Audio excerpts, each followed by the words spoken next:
गौरी शंकर भगवान की जय हो। श्री हनुमंतलाल जी महाराज की जय। अपने अपने गुरुदेव भगवान की जय। भगवान का जन्म उत्सव की कथा कल हम लोग सुन रहे थे। गोस्वामी जी ने चारों लाला का जन्म करण गाया।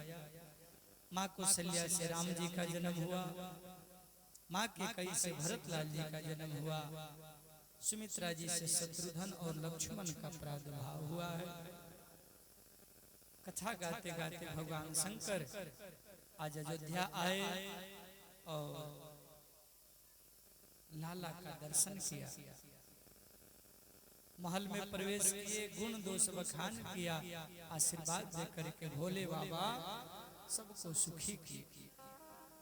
कृष्णा अवतार में भी आए थे और रामा अवतार में भी आए थे। जब जब भगवान अवतार लेते हैं शंकर जी दर्शन करने जरूर जाते हैं। और मैया से बोले, मैया ये जो बड़ा वाला बेटा है ना, इसको बड़ा घूमना फिरना पड़ेगा दुनिया में, इसका रेखा बता रहा है, बहुत धरती पर चले। माई ने कहा राजा का बेटा है ना, तो राजा को तो चलना पड़ेगा। और क्या होगा बाबा, थोड़ा बताओ बताओ, हाथ देख के बताओ, पैर देख के बताओ। काग भस्वली जी भी साथ में थे। बोले कि एक बाबा आएगा, बेटा लोगों को मांग करके ले जाएगा। माई ने कहा कि अरे दक्षिणा कम पड़ता हो तो डबल ले लीजिए, पर ये मत कहिए कि कोई बाबा आएगा और हमारा बेटा को मांग करके ले जाए। बाबा ने कहा पूरा बात तो सुनो, अभी नहीं, जब विवाह के योग्य हो जाएंगे तो मांग करके ले जाएगा। अच्छा, बहुत अच्छी बात है, भगवान करे आए और मांग के ले जाए और विवाह करा दे। धीरे धीरे समय बीता है, चारों लाला का नामकरण हुआ है।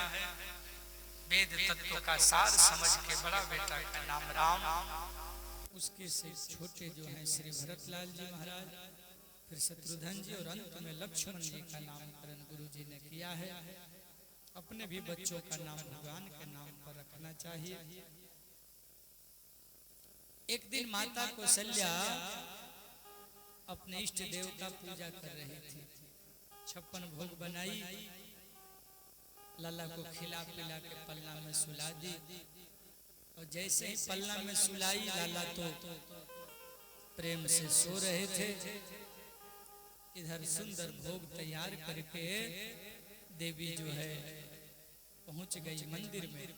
थाली रख करके सोची कि कोई भूल तो न गई हो। वापस पहुंची रसोई घर में। जैसे ही रसोई घर में पहुंची, वहां तो गजबे लीला हुआ। क्या हुआ?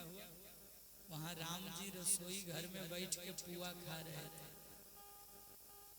कौशल्या जी ने सोचा अभी तो हम इनको सुला के आई हूं पलना में। भागते भागते पलना के पास गई तो वहां मजे से सो रहे। देवी ने कहा हाय दैया, ये क्या हो गया? ये मेरा एक बेटा दो बेटा कैसे बन गया? अच्छा सोचिए, आप ही के साथ ऐसा होगा तो कैसा लगेगा?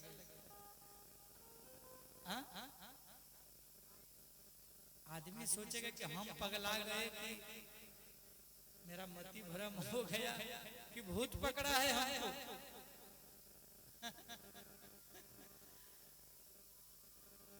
मैया ने कहा कि ये क्या हो रहा है?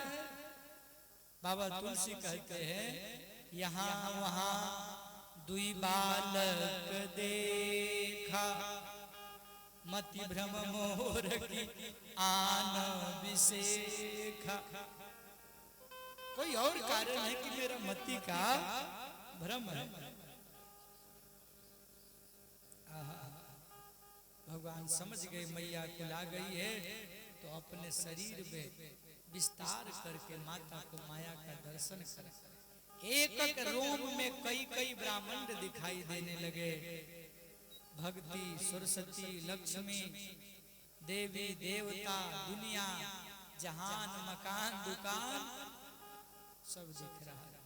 मैया हाथ जोड़ के डर गई, सरकार मैं समझ गई आप परमात्मा हैं, मेरे घर में आप आए हैं, मैं आपको बेटा समझ के भूल कर रही थी, क्षमा करिए प्रभु, आपसे हम क्षमा चाहती हूँ, लेकिन आज के बाद ये माया हमको मत दिखाइए।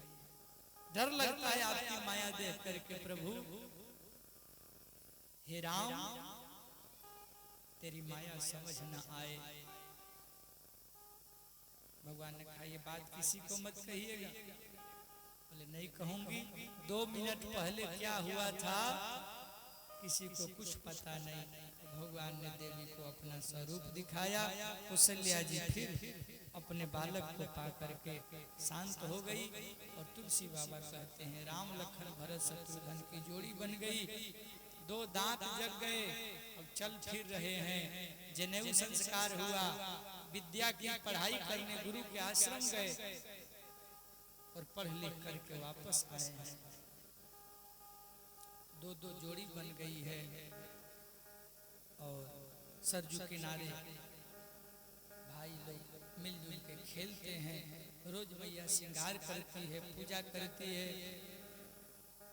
वेद पुराण शास्त्र की कथा कहते हैं। इस तरह से समय बीतता है। बहुत समय बीत गया। महाराज अयोध्यापति दशरथ दरबार में यथोचित अपने आसन पर मंत्रीगण वशिष्ठ जी सबके साथ बैठे थे और एक ही चर्चा हो रही थी कि राम अब सब प्रकार से योग्य हो गए हैं, तो राम जी के लिए जब योग्य हो गए हैं तो इनको विवाह करा देना चाहिए। योग्य सुंदर कन्या खोज करके राम का विवाह हो जाना चाहिए। चर्चा चल ही रहा था। उसी समय द्वारपाल ने आकर के कहा सरकार एक निवेदन है, आप कन्या खोजिएगा बाद में, पर दरवाजे पर एक बाबा जी आए हैं। दौड़ करके महाराज दशरथ मंत्री गणों के साथ दरवाजे पर गए। जाकर के संत को प्रणाम किया और विश्वामित्र का हाथ पकड़ करके अपने महल में लाए और महल में ला करके बैठाया, चरण धोया, पूजा किया, जलपान कराया, बच्चों को बुला करके प्रणाम कराया, अपने दुल्हन लोगों को बुला करके प्रणाम करा के संत का आशीर्वाद दिलाया। और सब होने के बाद बोल पड़े आपके चरण से मेरा घर पवित्र हो गया, आपका चरण मेरे दरवाजे पर पड़ गया। संत का चरण दरवाजे पर पड़ जाता है तो मेरा पार हो जाता। हे भगवान अकारण आप नहीं आए हैं, जरूर कोई ना कोई कारण है, तो विस्तार से बताइए किस कारण से आप यहाँ पधारे हुए हैं, मैं आपसे पूछना चाहता हूँ।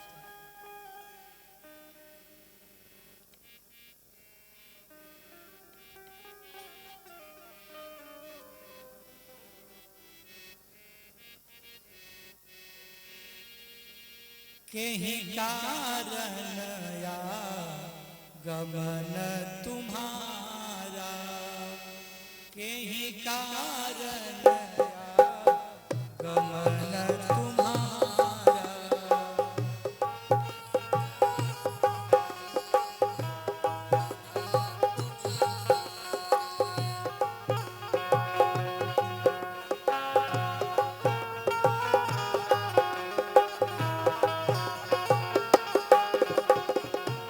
कहूँ सकरत लाओ बारा,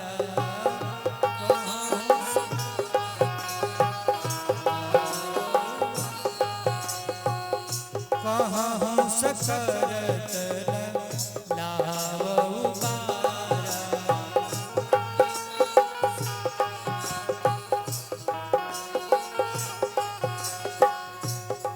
बस कह कहने में देरी है, दशरथ को पूरा करने में देरी नहीं होगा। इसलिए हे सरकार बस कहिए कि क्या परेशानी है। विश्वामित्र बोल पड़े, असुर समूह सतावहु मोहि,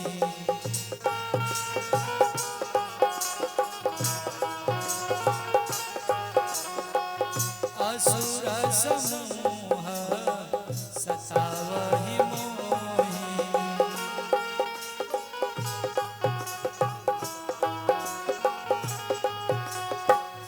मैं जाचन आयऊ निपतोहि,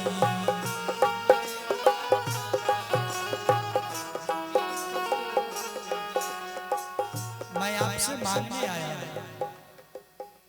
हमको राक्षस लोग परेशान करते हैं, इसलिए हे महाराज दशरथ आपसे एक बात कहना है। क्या?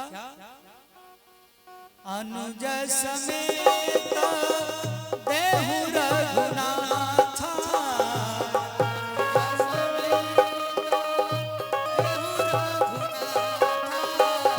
अनुज समेत देहु रघुनाथ,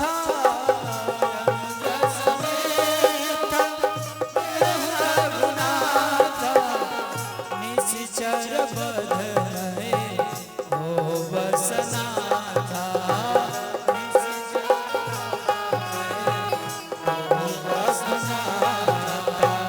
निश्चर बधनये हो बसनाथा।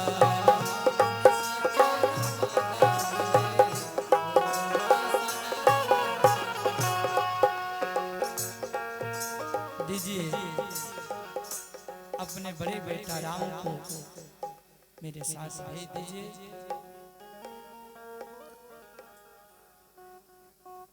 यह रघुकुल है, वचन और प्रतिज्ञा निभाई जाती है। इसी वंश में हरिश्चंद्र हुए हैं महान दानी, और आपका परिवार, आपका दादा दानी, बाप दानी, दानी पर दादा दानी, आप देने में क्यों हिचकते हैं? दीजिए महाराज। बोले नहीं सरकार, मेरा बेटा सुकुमार है, कोमल है, और आपने विचार करके नहीं मांगा। इतना कोमल कोमल सुकुमार बालक उतना कठोर राक्षस कैसे युद्ध कर पाएंगे? इसलिए हमको कहिए, मैं स्वयं चलता हूँ और स्वयं चल करके राक्षसों से संहार करूंगा। और मेरे राम उतना मजबूत नहीं है कि राक्षसों से लड़ पाएंगे। राजा दशरथ ने उत्तर दिया, मुनि श्रेष्ठ, माया प्रपंचों से आपने बहुत सारी बातें हमसे कही। विश्वामित्र थोड़ा क्रुद्ध हो गए, तो क्रोध में होकर के बोले, हे राजन, ये ट्रस्ट का संस्था का बेटा है, यज्ञ से ही बेटा हुआ है, और आज एक दूसरा यज्ञ कहीं रुका हुआ है तो नहीं दे रहे हो? क्या समझ रहे हो अपने आप को? मैंने शस्त्र छोड़ दिया है तब आज मांगना पड़ रहा। किसी समय मैं शस्त्र लेकर के स्वयं चलता था। इतना क्रोधित हुए कि बाबा वशिष्ठ जी ने कहा कि दशरथ मोह मत करो, दे दो दे दो। वशिष्ठ जी जब समझाए तो वशिष्ठ जी का बात मान करके हमारे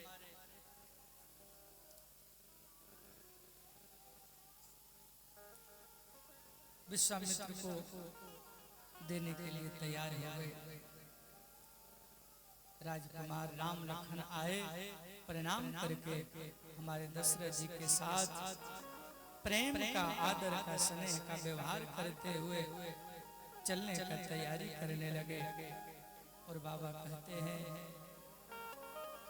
आज से आप ही माता पिता हैं दोनों बालकों का। मैं आपको सौंप रहा हूं, इनका देखभाल आप करिएगा। तब गदगद हो गए महाराज विश्वामित्र, और गदगद हो करके वहां से चल चले।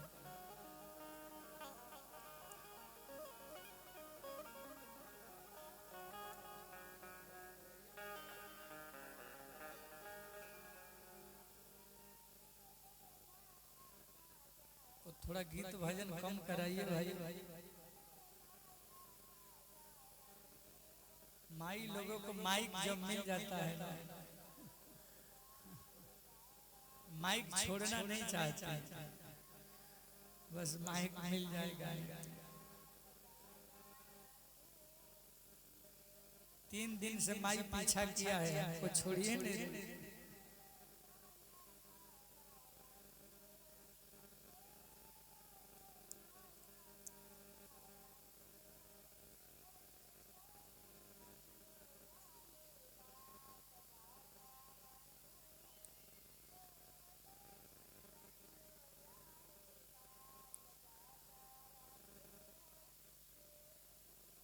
धीरे धीरे दोनों भाई गुरु जी के साथ सरजू नदी को पार करते हुए सबको प्रणाम करते हुए चल पड़े। रास्ते में कई तरह की चर्चा होते हुए आज चल रहे हैं। तुलसी बाबा कहते हैं आज स्त्री के रूप में तारिका नाम की एक राक्षसी सुंदर वन में रहती है। प्रातः काल स्नान संध्या आदि कार्यों से निवृत्त होकर के राम और लक्ष्मण गुरु विश्वामित्र के साथ सरिता तट पर पहुंचे और एक वनवासी मुनि ने विश्वामित्र के साथ 2 सुकुमार बालकों को देखा तथा उनका परिचय प्राप्त कर वे छोटे से सुंदर नौका ले आए, भ्रमण कराए।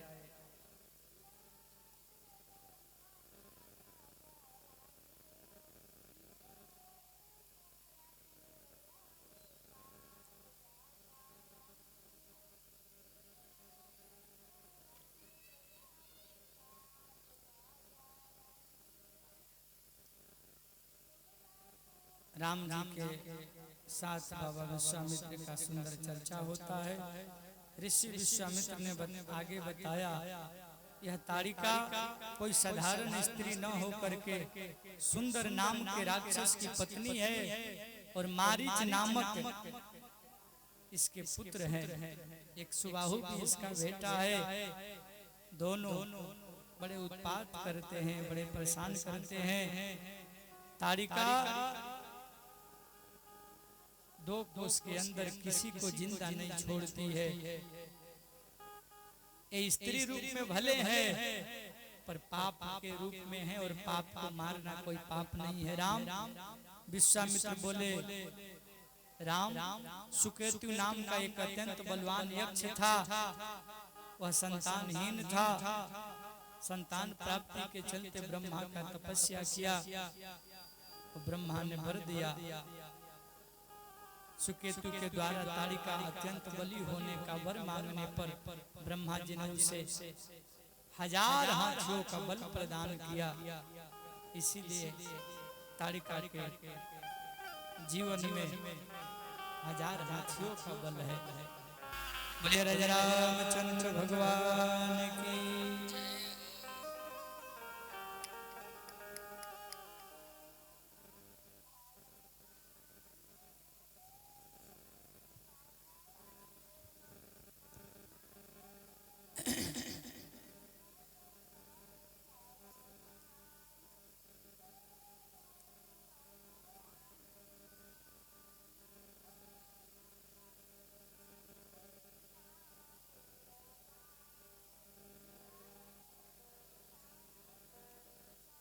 थोड़ा सा कोई है तो भाई साउंड कम कराइए। गीत भजन बड़ी आवाज डिस्टर्ब कर रहा।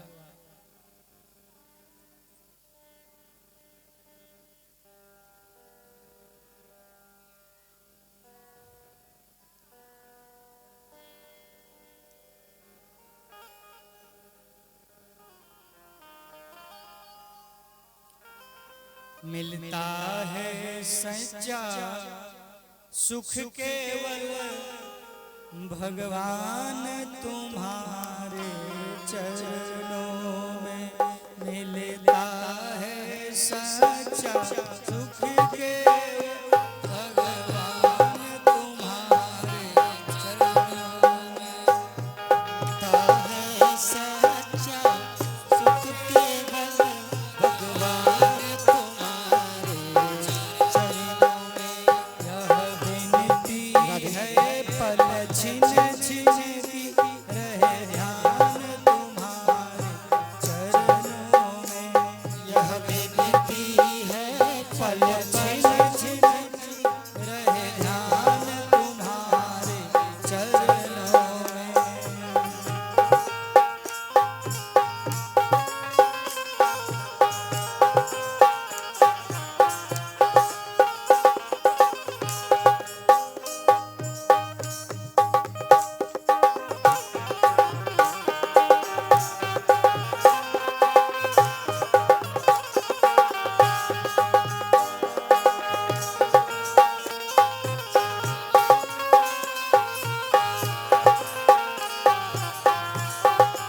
जय श्री राधे।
यात्रा आगे बढ़ाए और ताड़िका का उद्धार करने के लिए गुरु जी ने आदेश दिया और आदेश पाकर के राम ने अपना बाण को संधान किया।